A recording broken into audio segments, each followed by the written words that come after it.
All right, so I'm just going to explain briefly what we're doing. This is a... Because a lot of people get confused when you say dramatic radio show. So it's what you used to have before TV, it was like TV on the radio. Actually, we do this as a podcast every week. The show's called The Watson Files. You can watch it on thewatsonfiles.com. It's free. Or listen to it on thewatsonfiles.com. Usually there's no video, but tonight there is.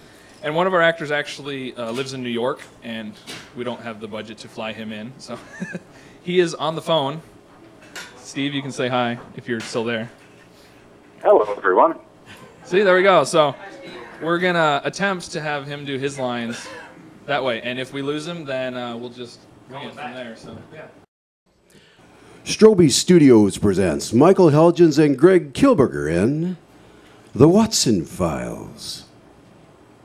Coming to you live from Uptown Bills in Iowa City, Iowa, this is Craig Dahlen.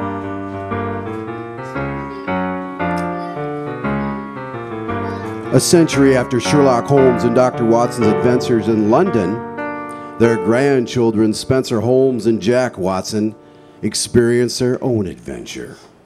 As his grandfather did, Jack Watson often kept notes about these adventures and has decided to share them with the world.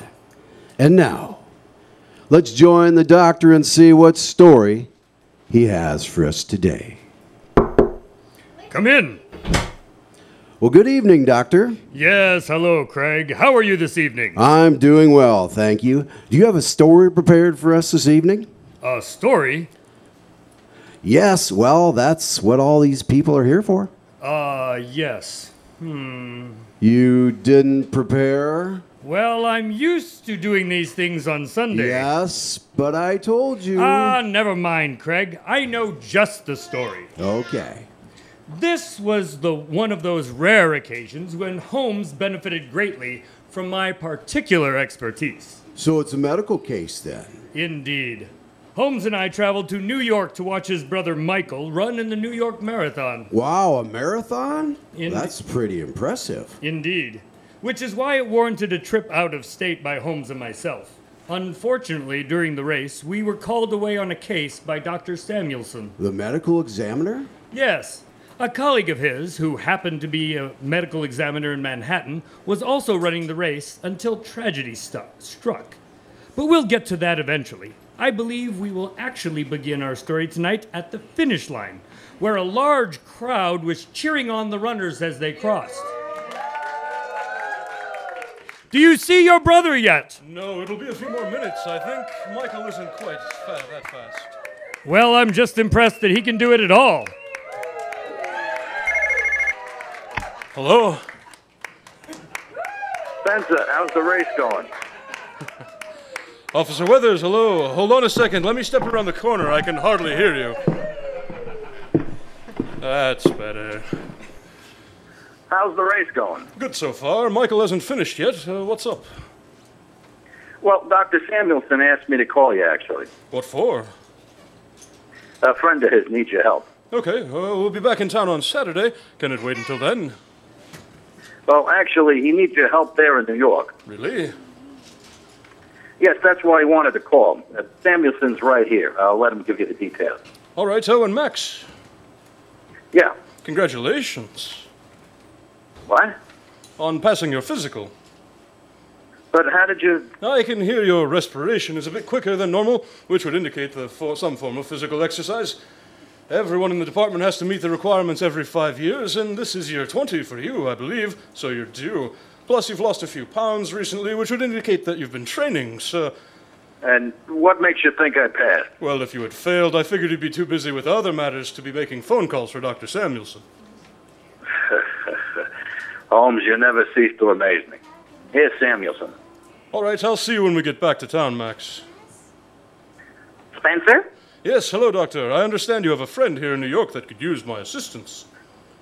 Yes, is Dr. Watson with you? He certainly is.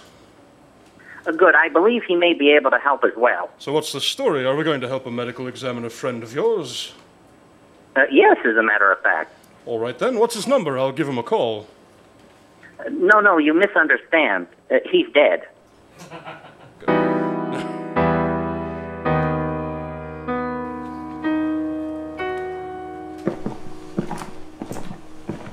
This looks like the place. Yes. It does have a rather familiar morgue feel to it. Indeed. So, did Samuelson give you any indication on how the man died? No, just that he was running a marathon this morning and now he's dead. Death by marathon. I think that's a new one. It's the first I've come across it. Excuse me. Can I help you? My name is Spencer Holmes, and this is my associate, Dr. Jack Watson. Frank Livingston. Nice to meet you. Dr. Livingston, I presume? Yeah, I'm a resident over at the Sisters of Mercy Hospital. I've been moonlighting here for a couple weeks now. Must be quite a shock losing your boss so suddenly. Yeah, it's kind of surreal to tell you the truth, but I didn't really know him too well. Like I said, I've only worked here for a couple weeks. I understand he died during the marathon. Yep, he was an avid runner. This is like his 10th marathon, I think. It's all he talked about this week. And he just collapsed while he was running? Apparently. Do you mind if I take a look at the body? Be my guest. He's right over here.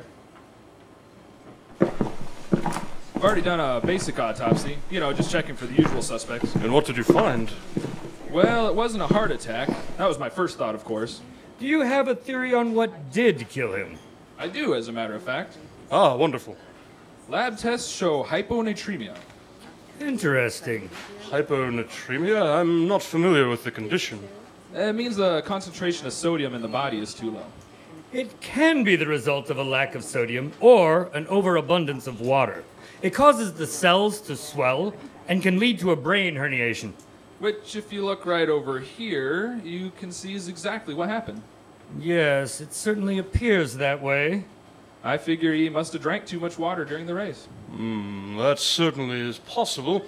Is that his water bottle over there on the desk? Yeah, he always took it with him when he went running. I guess he just went a little too overboard this time. It is nearly empty. It's Michael, my brother. Please excuse me for a moment. Of course. Perhaps Dr. Livingston could show me the lab report in the meantime. Sure, it's right over here. Michael, how was the race? Not bad for my first time. What happened to you guys? I'm sorry, we got called away on a case. A case? So you're back home? No, a man died during the marathon, and he happens to be a friend of Dr. Samuelson, so he asked us to look into it. I see. Speaking of which, you haven't been drinking too much water, have you? No, just Gatorade. That's what they give out at the water stops. On a race this long, you've got to replenish the electrolytes you're losing. And would you say that an experienced marathoner would know this? Of course. Thanks for your help, Michael. Sorry we weren't at the finish. Can we meet you for lunch? I anticipate having things wrapped up by then. Sure, that'd be great. Just call me when you're done over there. Will do. Well, he completed the race, all 26 miles. Good. I checked the lab report. It was hyponatremia, all right. So maybe he drank himself to death after all. Perhaps. But all this talk of water's making me thirsty. Well, here's Dr. Solinsky's water bottle. He won't be needing it anymore. No, I suppose not. I don't know if that's a... Tastes good. Would you like some, Holmes? No, I'll be fine, thank you. Suit yourself. Watson, that's probably enough. You don't want to drink too much and end up like Dr. Solinsky here. Yeah, good point. So, Livingston, you believe that the doctor died from drinking too much water? You don't agree? Not necessarily, but, well, let's just say I prefer to draw my own conclusions. No offense, Mr. Holmes, but you're not a doctor. That's true, but I have picked up a few things over the years. For example, you have a rare condition known as Addison's disease. What?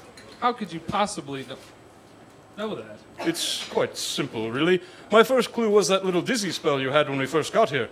You probably get those head rushes quite often when standing up too quickly, though you're pretty good at hiding them. Then there's the dark patch on the inside of your forearm, and your tongue keeps playing with a sore inside of your cheek. Apparently, you must not be keeping up with those hormone replacement pills on your desk. Now that you mention it, yes, I see it too. Good work, Holmes. I'm very proud of you. Yes, thank you, Watson. All right, so maybe I do. What's your point? You know, JFK had Atkinson's. My point is simply that things are not always as they seem. Woo! Is it getting hot in here? No, not really. You know, Watson, I think we'd better be going. It sounds like Mr. Livingston has things all taken care of here.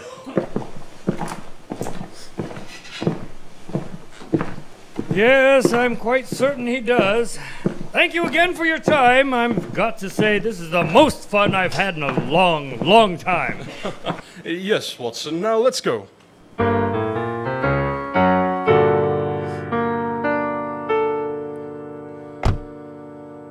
Well, at least that's over with. Hardly. Oh, Holmes, come on. I saw the body in the lab report. It was hyponatremia. I mean hyponatremia. Hyponatremia? That is just silly. Yes. Hyponatremia.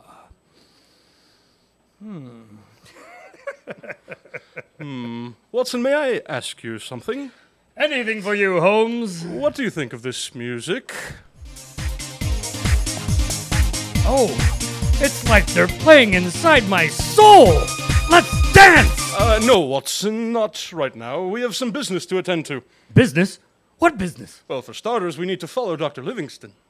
Hey, where's he going? I don't know. That's why we're following him.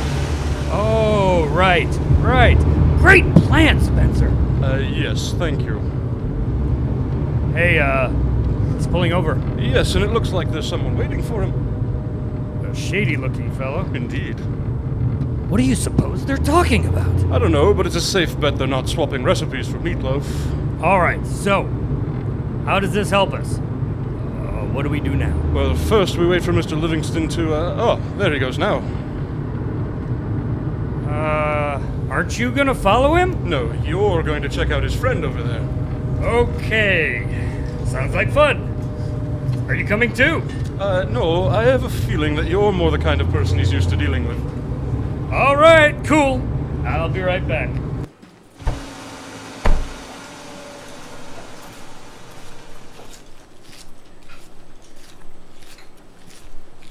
Hi, how you doing? You looking to feel good?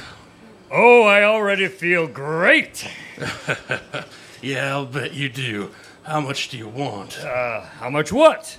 Look, you buying or not, 'cause I got places to be.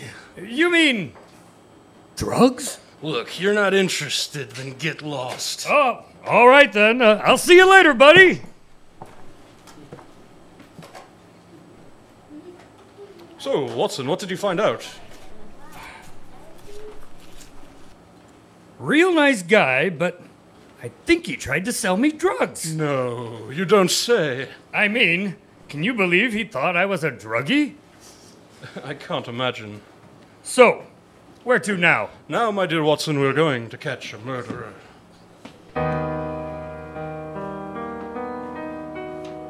always happens. It's good to see Dr. Livingston again. He's such a nice man. Yes, Watson. Perhaps you should let me have the revolver this time.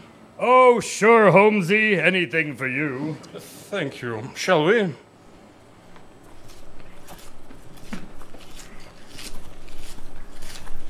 Hey, there's Livingston now. What's he doing in that alley? I don't know. Maybe he's taking out the trash. The bottle! We've got to stop him. You know, I am pretty thirsty. No, Watson, it's evidence. Hold it right there. Whoa, there's no need for guns. Hand over the bottle. What bottle? Dr. Selinsky's water bottle. I know it's in the trash bag. All right. Just stay calm. It's right over here. Nice shot, Holmes. Thank you. Now, we'd better notify the police so they can get to that lunch with Michael.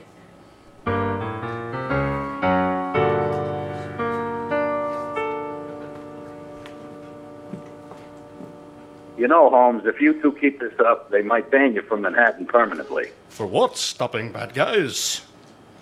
Yeah, well, most law enforcement officials prefer to capture the criminals alive. What can I say? So how'd you know he was the killer, anyway? I believe that was my doing. Is that Dr. Watson? Yes, I have you on speakerphone, Max. I said I was responsible for the break in the case this time. How so? Well, I took a drink from Dr. Selinsky's water bottle, and when Holmes realized I was under the influence of methylene dioxymethamphetamine, he started to put the pieces together. Methyl what? You know it better as ecstasy. His water bottle was spiked with E? Indeed, and although you were the one who tasted the water, Watson, I believe I was the one who suggested you drink from that particular bottle. You know, that's right. You didn't... No, I didn't know there was ecstasy in it. Well, I should hope not. I didn't know what it was tainted with. But you knew there was something wrong with it? Well... Look, guys, as much as I'd like to listen to you argue, I've got other cases to deal with, so... Yes, of course. We'll be back in town on Saturday. Sounds good. We'll catch up then. All right. And Holmes, Yes, try to stay out of trouble this time. but of course.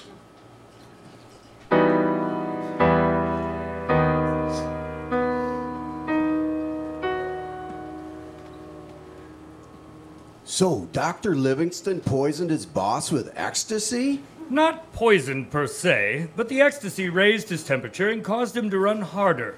As he sweated, he lost sodium. He also drank extra water to cool off. The two things combined caused the hyponatremia that was seen on the lab report. That's amazing. So, were you able to determine the motive for the crime? Yes. Holmes explained later that he doubted the young man was buying drugs from the dealer on the street, so the only explanation was that Livingston was selling drugs to the dealer. Ah, prescription drugs. Indeed. Medical school bills can be quite daunting, you know. I can imagine. And Livingston's financial records confirmed Holmes's suspicions. We assumed that Dr. Selinsky discovered the indiscretions and was going to turn him in. I see. Well, that was quite the exciting story. And it sounds like you had quite the adventure yourself. Yes, though I hope not to drink any more ecstasy-laced water in the future. I can imagine that might affect your ability to effectively investigate crimes. Indeed. So, what story are you going to tell us about next week, Doctor? I will be out of town celebrating Independence Day next week, so in 2 weeks, I plan to continue where I left off last time as we began our hunt for Professor Marty. Ah, that sounds very intriguing. I can't wait.